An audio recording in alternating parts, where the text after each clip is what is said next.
Bulletin में सबसे पहले आपको खबर दें, पर्थ और मेलबर्न में नाकामी के बाद शाहीनों का सिडनी में भी मायूस कुन आगाज हुआ है। 100 से कम स्कोर पर आती टीम पेविलियन लौट गई। तू चल मैं आया की रवायत बरकरार है। दौरे ऑस्ट्रेलिया के तीसरे और आखिरी टेस्ट में पाकिस्तान ने टॉस जीतकर पहले बैटिंग का फैसला किया, जो महंगा साबित हुआ। पहले ही ओवर की दूसरी गेंद पर अब्दुल्ला शफीक स्लिप पर कैच दे गए। डेब्यू करने वाले नौजवान ओपनर साइम अयूब भी 2 गेंद के मेहमान रहे। जॉश हेजलवुड की गेंद पर विकेटों के पीछे कैच थमा दिया। कप्तान शान मसूद और बाबर आजम ने स्कोर आगे बढ़ाया, मगर बाबर 26 रन बनाकर उनका साथ छोड़ गए। साउथ शकील भी 5 रन बनाकर पवेलियन चलते बने। खाने के वक्फे के बाद शान मसूद भी 35 के इंफरादी स्कोर पर स्लिप पर कैच दे बैठे। पाकिस्तान की आधी टीम 96 रन पर बाहर हो गई। पाकिस्तान ने 5 विकेटों के नुकसान पर 135 रन बना लिए। ऑस्ट्रेलियन कप्तान PAT Cummins 2, Mitchell Starc, Mitchell Marsh, Josh Hazlewood ने 1-1 विकेट हासिल की। मेजबान ऑस्ट्रेलिया को 3 मैचेस की सीरीज में 2-0 की फैसला कुन बरतरी पहले ही हासिल है। 12 जनवरी से शुरू होने वाली 5 T20 मैचेस की सीरीज के लिए न्यूजीलैंड ने पाकिस्तान स्क्वाड का ऐलान कर दिया है। कप्तान केन विलियमसन तीसरा मैच नहीं खेलेंगे, उनकी जगह जॉश क्लार्कसन टीम में शामिल किए गए हैं, जबकि तीसरे मैच में मिचेल सेंटर कप्तान होंगे।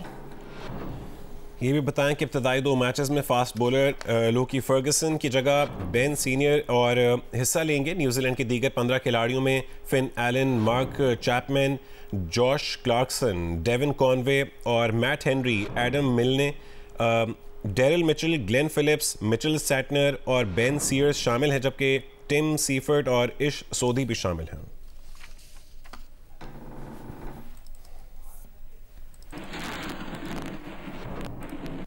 पाकिस्तान क्रिकेट टीम के लेग स्पिनर अबरार अहमद मुकम्मल फिट न होने की वजह से न्यूजीलैंड के खिलाफ 5 मैचों की T20 सीरीज से बाहर हो गए हैं। उन्हें वतन वापस भेजा जा रहा है। वो नेशनल क्रिकेट एकेडमी में रिहैब सेशन करेंगे। यूनिस के प्रोग्राम में चीफ सेलेक्टर बाबर रियाद ने गुफ्तगू करते हुए बताया कि अबरार अहमद की इंजरी में ज्यादा बेहतरी नहीं आई। वो न्यूजीलैंड के खिलाफ T20 सीरीज से बाहर हो गए हैं। PCBA इलामिया के मुताबिक left arm spinner Mohammad Nawaz को टेस्ट स्क्वाड से रिलीज कर दिया गया है। उन्होंने दीगर 3 खिलाड़ियों जमान खान, हारिस रऊफ और सामा मीर के साथ T20 सीरीज की तैयारी का आगाज कर दिया है। ये चारों खिलाड़ी 5 जनवरी को ऑस्ट्रेलिया से ऑकलैंड पहुंचकर T20 स्क्वाड में शामिल दीगर खिलाड़ियों के साथ सीरीज की तैयारी शुरू करेंगे। पाकिस्तान और न्यूजीलैंड के दरमियान पहला T20 इंटरनेशनल 12 जनवरी को ऑकलैंड में खेला जाएगा। अनफॉर्चुनेटली जब पहला 4-डे मैच हुआ, इब्रार उसमें खेले। इब्रार ने कंप्लेन की कि यार मुझे इशू हो रहा है और मेरे पेन हो रही है, तो I am not feeling comfortable. उसके MRIs करवाए गए, उसको हॉस्पिटल भेजा गया, उसको पूरा चेक एंड बैलेंस रखा और उसके बैकअप के लिए हमें साजिद खान को एज ए स्पिनर भेजना पड़ा। अनफॉर्चुनेटली इब्रार की फिर जो रिपोर्ट आई वो ये आई कि ही इज़ नॉट फिट। और अभी भी एक और चीज़ आपको बता देता हूँ कि he is out of the New Zealand tour as well at the same time, क्योंकि वो अभी तक रिकवर नहीं कर पाए। हम लोगों ने फिजियो से बात की गोइंग फॉरवर्ड कि हमें उसको लेके चलना है, लेकिन अभी तक उसका जो रिहैब प्रोसेस है या उसकी बॉडी जो है वो उस तरीके से रिस्पॉन्ड नहीं करती, तो इस वजह से इब्रार जो है he might not be the part of the New Zealand series as well. आगे बड़े मौसम के हवाले से अपडेट दें। इस्लामाबाद, रावलपिंडी समेत पंजाब और खैबर पख्तूनख्वा और सिंध के मैदानी इलाकों में आज भी धुंध छाई हुई है। इस्लामाबाद में शदीद धुंध के बायस आज भी फ़्लाइट शेड्यूल मुतासिर है। 30 परवाज़ें मनसूख और 100 ताख़ीर का शिकार हो चुकी हैं। मुल्की और गैर मुल्की 15 परवाज़ों की रवानगी का शेड्यूल तब्दील कर दिया गया। शारजा और दुबई से इस्लामाबाद आने वाली 5 परवाज़ें कराची, लाहौर, पेशावर और मुल्तान में लैंड करवाई गई। इस्लामाबाद से लाहौर और पेशावर तक मोटरवे, स्वात एक्सप्रेसवे बंद है। सिंध में कौमी शाहराहों पर शदीद धुंध के बायस ट्रैफिक की रवानी मुतासिर है।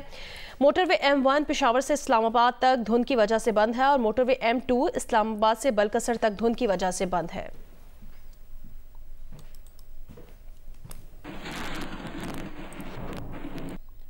मुल्तान में स्मॉग की शिद्दत के बायस सर्दी में इजाफा हो रहा है। इस बारे में मजीद तफसील बताएंगे जियो न्यूज़ के नुमाइंदे जौदत नदीम।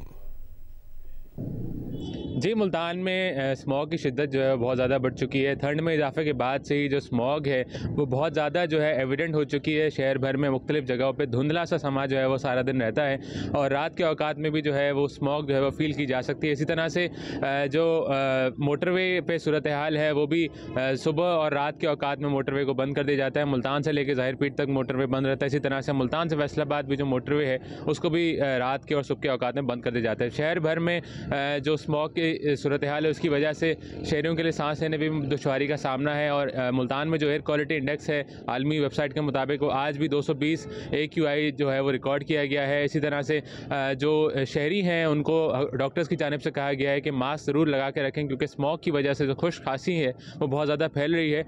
और शहरी जो है बाहर निकलने से भी इज्तनाब करें, क्योंकि सर्दी जो है बहुत शदीद हो चुकी है। जी आगे बढ़े खबर दे, इसराइल के हाथों हमास के अहम रहनुमा की बैरूत में शहादत, जंग का दायरा लबनान तक फैलाने की साजिश। हमास के सियासी ब्यूरो के नायब सरबराह सोलेह अल अरारी को 5 साथियों समेत निशाना बनाया गया। ड्रोन हमले से घर और गाड़ी तबाह कर दी गई। हमास और हिजबुल्लाह का बदला लेने का ऐलान कर दिया गया। हिजबुल्लाह के सरबराह हसन नसरुल्लाह आज अहम खिताब करेंगे। हमास के रहनुमा इस्माइल हनिया ने कहा है कि फतह और आज़ादी तक जिहाद जारी रहेगा।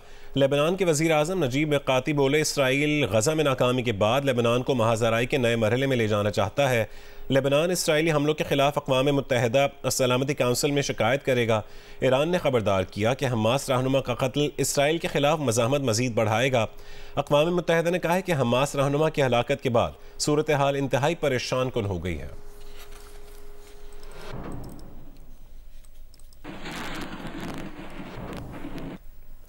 बहर अहमर में बहरी जहाज़ों पर हमलों के मामले पर सलामती काउंसिल का हंगामी इजलास आज तलब कर लिया गया है। काउंसिल की सदारत रखने वाले मुल्क फ्रांस और कई दीगर अरकान ने इजलास बुलाने की दरख्वास्त की है। गजा पर इसराइली जारियत के खिलाफ यमन के हौसी मुतादिद जहाज़ों को निशाना बना चुके हैं। फ्रांसीसी सफीर का कहना है समुद्री रास्तों की हिफाजत के लिए जो भी मुमकिन हो करना चाहिए। कोई भी बहर अहमर में हालात बिगड़ते देखना नहीं चाहता।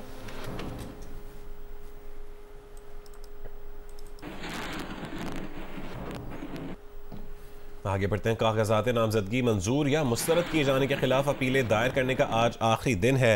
मुस्लिम लीग नून के कायद नवाज शरीफ के कागजात नामजदगी की मंजूरी के खिलाफ अपील समाअत के लिए मुकर्रर कर दी गई है। एपलेट ट्रिब्यूनल के जज रिसाल हसन आज सुबह अपील पर समाअत करेंगे। मियां नवाज शरीफ के कागजात की मंजूरी के खिलाफ अपील पर रजिस्ट्रार हाई कोर्ट ऑफिस ने मुसद्दिका दस्तावेजात न लगाने का एतराज आयद किया है। नवाज शरीफ के कागजात नामजदगी की मंजूरी के खिलाफ अपील मकामी वकील इश्तियाक अहमद ने दायर की है। अपील में मौक़िफ़ अपनाया गया कि नवाज शरीफ ताहयात नाअहल हैं। रिटर्निंग अफसरान ने उनके कागजात नामजदगी कानून के मनाफी मंजूर किए हैं।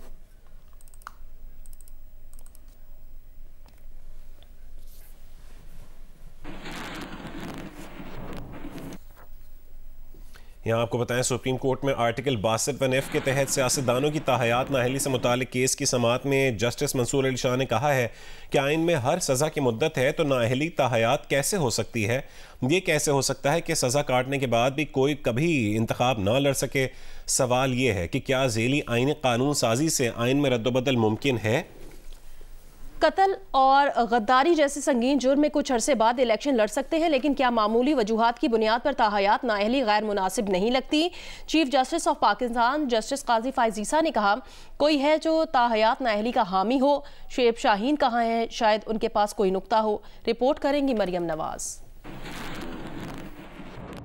सुप्रीम कोर्ट में आर्टिकल 62(1)(f) की तशरीह के केस की समाअत चीफ जस्टिस काजी फायज़ ईसा की सरबराही में 7 रुकनी लार्जर बेंच ने की। चीफ जस्टिस ने अटॉर्नी जनरल से पूछा, आपका मौकिफ क्या है, इलेक्शन एक्ट चलना चाहिए या सुप्रीम कोर्ट के फैसले। अटॉर्नी जनरल ने कहा कि इलेक्शन एक्ट की तायद करूंगा क्योंकि ये विफाक का बनाया गया कानून है। चीफ जस्टिस के पूछने पर तमाम एडवोकेट जनरल्स ने भी अटॉर्नी जनरल के मौकिफ की तायद की। अटॉर्नी जनरल ने कहा कि जब तक अदालती फैसले मौजूद हैं, ताहयात नाअहली की डिक्लेरेशन अपनी जगह कायम है। आर्टिकल 62 में नाअहली की मुद्दत दर्ज नहीं बल्कि ये अदालत ने तय की। चीफ जस्टिस काजी फायज़ ईसा ने कहा, इलेक्शन एक्ट भी तो लागू हो चुका और इसको चैलेंज भी नहीं किया गया। जस्टिस मंसूर अली शाह ने पूछा, झेली आईनी कानून साजी से आइन में रद्दोबदल मुमकिन है। क्या सुप्रीम कोर्ट के फैसले को खत्म करने के लिए आइन में तरमीम करना पड़ेगी। क्या आइन में जो लिखा है उसे कानून साजी से बदला जा सकता है। ऐसा कैसे हो सकता है कि सजा काट लेने के बाद भी कोई इंतखाबात न लड़ सके। चीफ जस्टिस काजी फायज़ ईसा ने सवाल किया, आर्टिकल 62 में ये शिकें कब शामिल की गयी। जहांगीर तरीन के वकील मखदूम अली खान ने जवाब दिया, आर्टिकल 62 आईने पाकिस्तान 1973 में सादा था। आर्टिकल 62 में इजाफी शिकें सदारती ऑर्डर 1985 से शामिल हुई। चीफ जस्टिस काजी फायज़ ईसा ने कहा, यानी जनरल ज़ियाउल हक ने किरदार से मुतालिक ये शिकें शामिल कराई। सितम ज़रीफी है कि आइन के तहफ़्फ़ुज़ की कसम खाकर आने वाले खुद आइन तोड़े और फिर ऐसी तरमीम करे। क्या ज़ियाउल हक का अपना किरदार अच्छा था। क्या जजेस को घर भेजने वाला, आइन शिकनी करने वाला अच्छे किरदार का हो सकता है। क्या ज़ियाउल हक को सब माफ है। चीफ जस्टिस ने कहा कि नाअहली की मुद्दत का तयन आइन में नहीं, इस खला को अदालतों ने पुर किया। इलेक्शन लड़ने के लिए जो अहलियत बयान की गई है, अगर इस जमाने में कायदे आज़म होते वो भी नाअहल हो जाते। सादिक और अमीन के अल्फाज कोई मुसलमान अपने लिए बोलने का तसव्वुर भी नहीं कर सकता। चीफ जस्टिस ने कहा कि इस केस से ये तासुर न लिया जाए कि अदालत किसी मखसूस जमात की हिमायत कर रही है। एक आईनी मसला है जिसको एक ही बार हल करने जा रहे हैं। कोशिश होगी कि 4 जनवरी को केस की समाअत मुकम्मल करें। मुशावरत के बाद अदालती मुआविन भी मुकर्रर कर सकते हैं। सुप्रीम कोर्ट ने ताहियात नाअहली से मुतालिक केस की समाअत 4 जनवरी दिन 11:30 बजे तक मुलतवी कर दी। मरियम नवाज, जियो न्यूज़, इस्लामाबाद। अभी आपको खबर दें, इलेक्शन कमीशन की पीटीआई को बल्ले का निशान वापस देने के फैसले के खिलाफ नज़रसानी दरखास्त पर पेशावर हाई कोर्ट में समाअत आज फिर होगी। और आपको बताएं कि मंगल को पीटीआई वकला पेश नहीं हुए थे। अदालत ने वकील इलेक्शन कमीशन को सुनकर फैसला महफूज कर लिया था। बाद में पीटीआई की जानिब से केस को मुलतवी करने की इस्तदा कर दी गई। इलेक्शन कमीशन का मौक़िफ़ था कि उसे सुने बगैर हुक्म इम्तना जारी किया। सिंगल बेंच ने जो रिलीफ दिया वो पूरा फैसला है, उसके बाद कुछ नहीं बचा।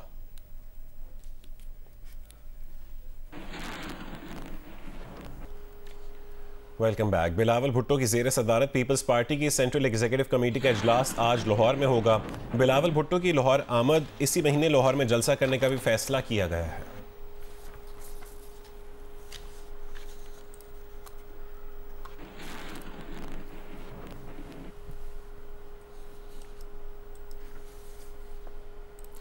सरदार अयाज सादिक और साबिक अपोजिशन लीडर खुर्शीद शाह की मुलाकात हुई है। लाहौर के मकामी होटल में होने वाली मुलाकात में सियासी सूरत हाल और इंतखाबात से मुतालिक उमूर पर तबादला ख्याल किया गया। दोनों रहनुमाओं ने सियासी दर्जा हरारत को नॉर्मल रखने, सियासी इस्तेकाम और रवादारी कायम करने पर इतफाक किया है। दोनों रहनुमाओं ने अपनी क़यादत के पैगाम भी एक दूसरे को दिए हैं।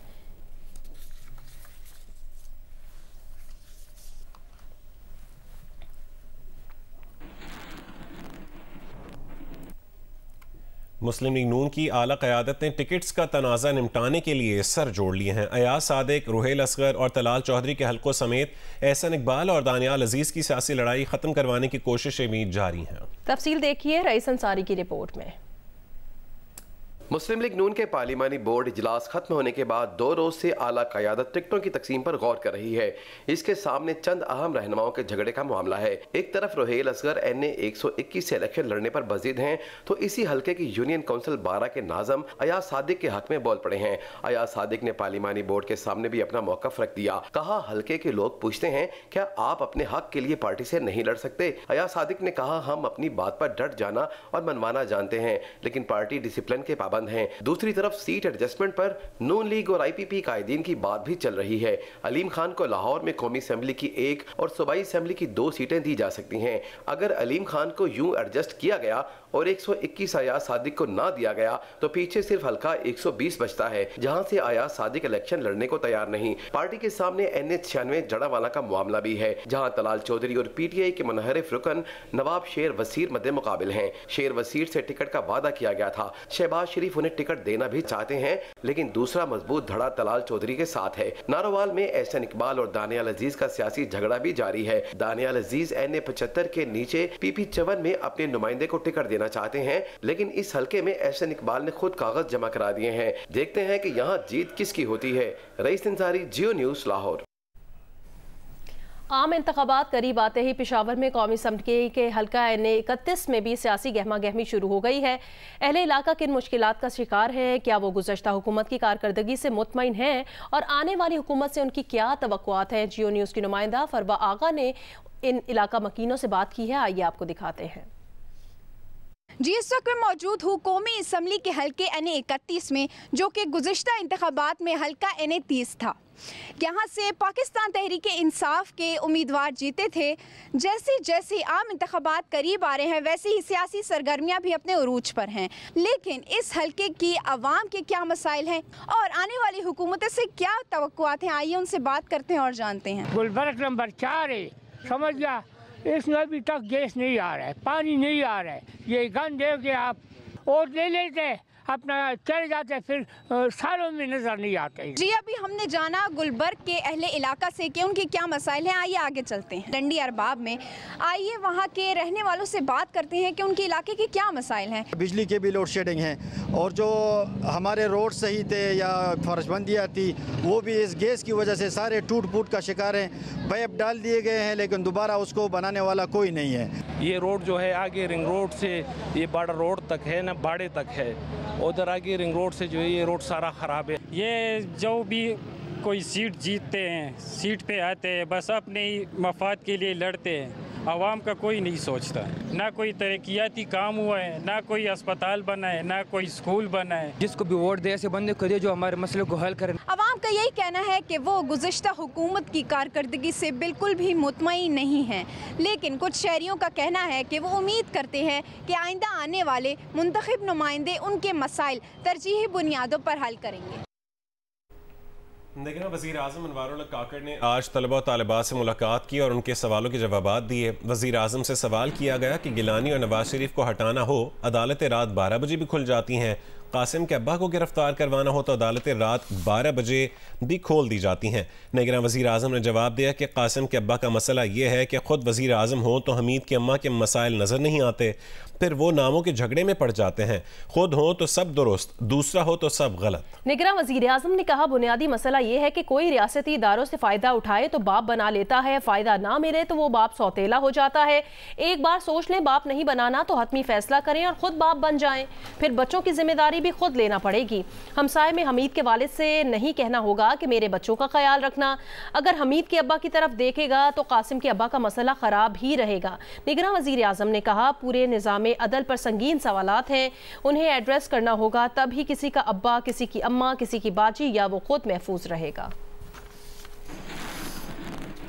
सवाल मैं आपसे उर्दू में करूंगी, और सवाल ये है कि हमने अक्सर औकात ये देखा है कि अगर हमने यूसुफ रज़ा गिलानी साहब को हटाना हो या नवाज शरीफ साहब को हटाना हो, या इवन कि अगर आपने कासिम के अब्बा को गिरफ़्तार करवाना हो तो हमारी अदालतें रात के 12 बजे भी खोल दी जाती हैं। लेकिन जब भी कोई ज़ैनब मर्डर केस या मोटरवे गैंग रेप केस या इस तरह का कोई भी केस होता है तो हमारी अदालतें बंद रहती हैं। नूर मुकद्दम केस पर हमने ये देखा कि हमारी अदालत खोली गई। My question to you is, isn't justice denied, justice late, justice denied? That's my only question. Thank you for asking in Urdu. Urdu ज़बान मुझे बड़ी पसंद है। ऐसा नहीं है कि मैं उर्दू की अदायगी में मुझे कोई मसला है। बहुत सारे लोग ये समझते हैं कि मैं अपनी अंग्रेज़ी दानी छाड़ना चाहता हूँ। देखो, आपने पूरी बात जो की है, अपने सवाल में अपना जवाब भी मेरे ख्याल में दे चुकी हैं आप। मेरे लिए कहने को बहुत कम छोड़ा है आपने, लेकिन उसके बावजूद मैं कुछ ना कुछ ज़रूर कहूँगा उस पर। ये जो पूरा का पूरा निज़ाम अदल है, इस पे बड़े संगीन सवालात हैं, और जब तक इस निज़ाम अदल को हम एड्रेस नहीं करेंगे, इसमें किसी का अब्बा हो या किसी की अम्मा हो या किसी की बाजी हो या वो ख़ुद हो, महफूज रहना मुश्किल है। यही आपको प्रोटेक्ट करता है ना ये निज़ाम, और वो चंद रहनुमा उसूल होते हैं आपके। मसला यही है कि कासिम के अब्बा जब ख़ुद होते हैं ना तो उनको हमीद की अम्मा बिल्कुल नज़र नहीं आ रही होती। वो नाउंस के झगड़े में फंस जाते हैं। जब तक मैं हूँ आज तो मुझे सब कुछ दुरुस्त नज़र आ रहा है, जब कल आप इस जगह पे होंगी तो वो मुझे दुरुस्त नज़र नहीं आ रहा होगा। एक तो इस रवैये से तब्दीली की ज़रूरत है, और सेटल्ड होना होगा उसूलों पे, प्रिंसिपल्स पे, कि चाहे उसका इतलाक़ मुझ पे हो या आप पे हो, फिर वो यकसां हो। हमारा बुनियादी मसला यही है कि अगर रियासत के चंद इदारे, उनसे मैं मुस्तफ़ीद हो रहा हूँ तो मैं उनको वालिद का दर्जा देना शुरू कर देता हूँ। दिया है ना। जब मुस्तफ़ीद नहीं हो रहा होता हूँ तो फिर शायद सौतेला बाप बना लेता हूँ। ये वो मसाइल हैं जो सब्जेक्टिव अंदाज में हम तमाम को इस पे सोचना चाहिए, बोलना चाहिए, गौर करना चाहिए। अगर वाक़तन उनको वालिद नहीं बनाना तो वंस एंड फॉर ऑल फैसला कर लो और फिर खुद वालिद बनो। वालिद जब घराने की सरबराही करता है ना तो जिम्मेदारी लेता है, वो फिर बच्चों के नान नफ़के का तमाम की तमाम जिम्मेदारी खुद उठाता है। वो फिर हमसाए में हमीद के वालिद से नहीं कहता कि यार ज़रा मेरे बच्चों का ख्याल रख देना। अगर हमीद के वालिद की तरफ देखे रहोगे ना तो कासिम के अब्बा का मसला ज़रा ख़राब ही रहेगा। ये इस्तिहारी गुफ्तगू है क्योंकि आपने इस्तिहारे में की है, इसलिए मैं जवाब भी उसमें दे रहा हूँ। खुल के पूछा हो तो मैं खुल के बताता। जबरी गुमशुदगियों और लापता अफराद से मुतालिक दरखास्तों पर आज फिर समाअत होगी। चीफ जस्टिस काजी फाइज ईसा की सरबराही में 3 रुकनी बेंच 11:30 बजे समाअत करेगा। बेंच में जस्टिस मोहम्मद अली मजहर और जस्टिस मसरत हिलाली भी शामिल हैं। लापता अफराद केस में आज आमना मसूद जंजुआ ज़ाती हैसियत में दलाइल देंगी। सुप्रीम कोर्ट में गुज़श्ता रोज़ बैरिस्टर एतजाज़ एहसन के वकील शोएब शाहीन ने दलाइल दिए। अदालत ने अटॉर्नी जनरल को तलब कर रखा है।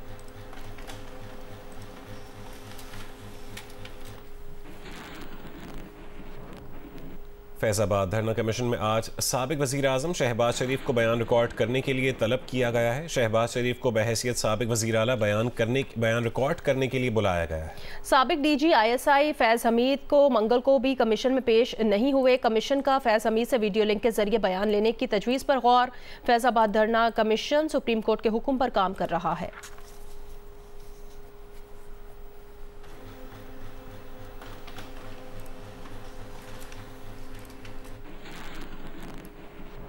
Council of Pakistan newspaper editors ने मीडिया की आज़ादी की मखदूश सूरत हाल के बायस मौजूदा हालात को इंतहाई घुटन ज़दा करार दे दिया है। इजलास में कहा गया कि साइफर केस में कवरेज पर पाबंदी लगा दी गई।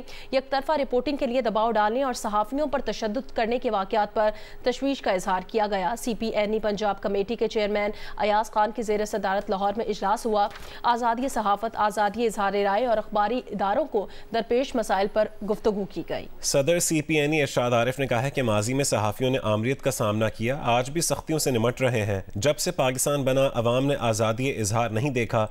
सेक्रेटरी जनरल CPNE इजाज़ुल हक समेत दीगर अखबारात और जरायद के मुदीरों का कहना था कि माली मुश्किलात के साथ समझौता करने पर मजबूर किया जा रहा है। साइफर केस में भी अखबारात और जरायद में कवरेज पर पाबंदी लगा दी गई।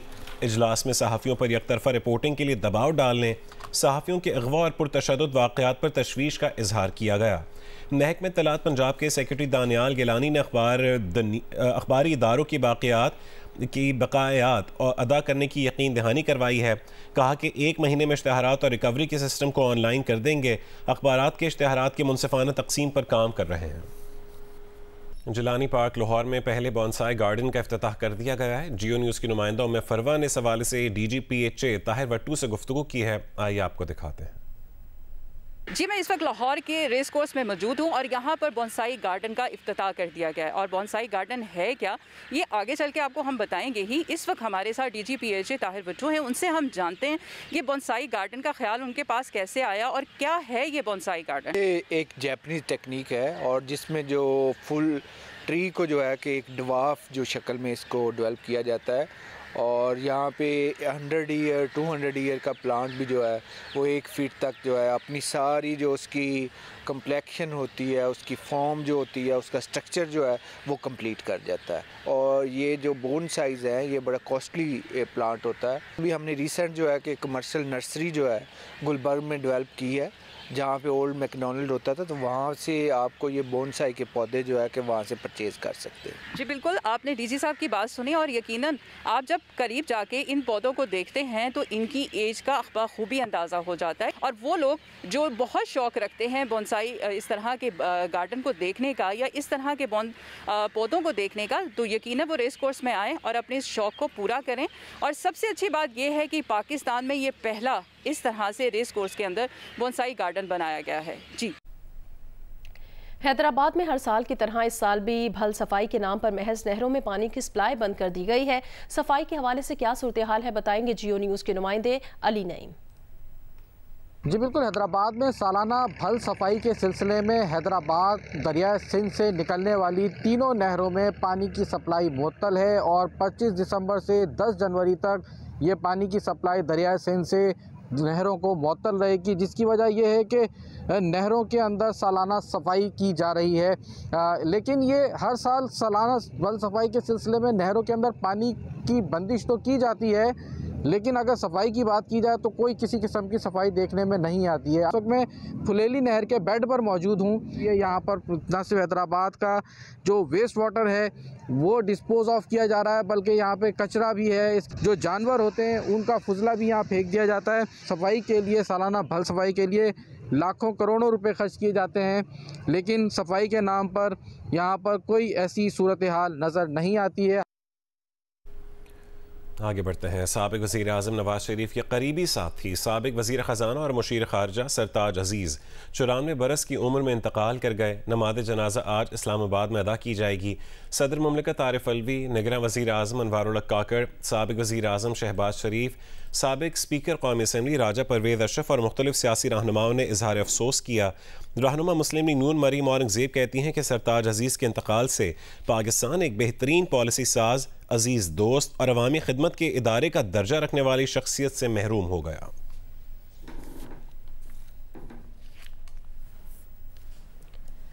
मुस्लिम लीग नून के सदर शहबाज शरीफ साबिक वफाकी वज़ीर ख़जाना सरताज अजीज़ की वफ़ात पर इजहार अफसोस किया। उनका कहना है सरताज अजीज़ ने उम्र भर जमात और नज़रिए से अटूट वाबस्तगी निभाई। वो नवाज शरीफ के बाएतमाद साथी थे, उनकी कमी कभी पूरी नहीं हो सकेगी। एक बयान में शहबाज शरीफ ने कहा कि साबिक वफाकी वज़ीर सरताज अजीज़ की वफ़ात पर दिली दुख और रंज हुआ है। वो मुहिब वतन, सच्चे वखरे पाकिस्तानी और नहायत शरीफ इंसान थे। मरहूम ने ख़जाना और मुआशी महाज पर काबिल कदर खिदमात अंजाम दी, जिनसे मईशत को इस्तेहकाम, अवाम को रिलीफ मिला। सरताज अजीज़ ने पूरी उम्र मुल्क की तामीर व तरक्की पर सर्फ किया। निगरां वज़ीर आला पंजाब मोहसिन नकवी ने भी सरताज अजीज़ की वफ़ात पर इजहार अफसोस करते हुए मरहूम के लवाहिकीन से दिली हमदर्दी का इजहार किया है।